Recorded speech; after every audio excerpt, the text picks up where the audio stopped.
Everyone, at least in our industry, wants to know, are these interest rates going to go down so that more buyers will appear? Well, what if we simply can't answer that? What are people looking to? Demand for homes remains high, and in many cases, buyers find themselves in a market for a new home due to change in job or just life circumstances, but they can't afford the high interest rates. We've gotten a few calls and questions on assumption loans. Buyers can take over the current owner's mortgage, in other words, assume their current mortgage.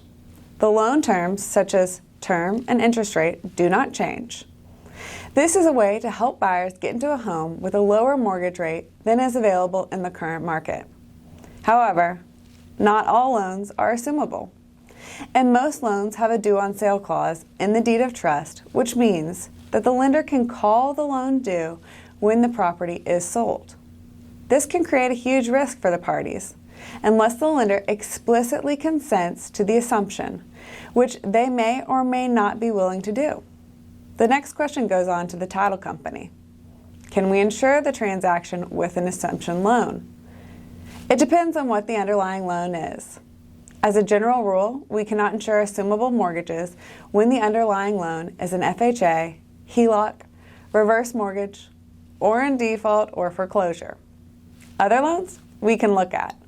First, we have to look at the deed of trust to determine if there is a due on sale provision.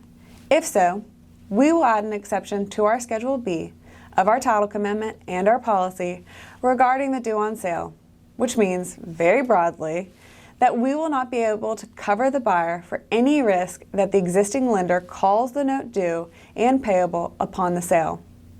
The buyer typically signs an assumption note and assumption deed of trust, whereby the buyer agrees to make payments and comply with the terms of the existing mortgage, and seller is given rights if buyer fails to do this.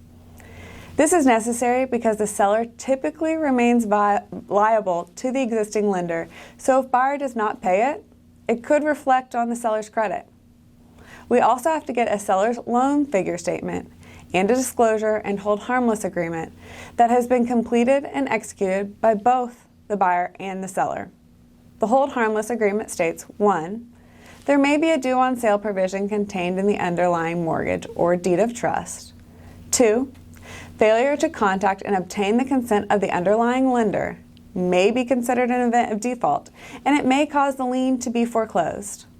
3, they have requested the title agent and the company to either contact or not contact the lender.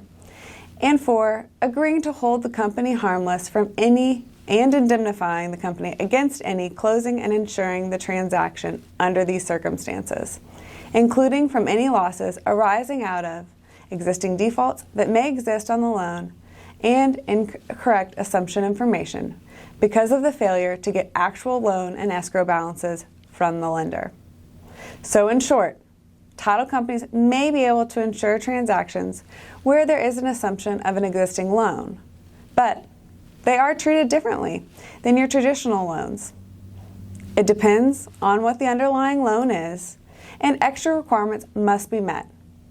There are additional risks to the buyers and sellers closing a transaction under these circumstances, but that risk may also be worth it to them, especially in this current market. Please let us know if you have any tip ideas for us at tipoftheweek@allegiancetitle.com. See you at the closing table.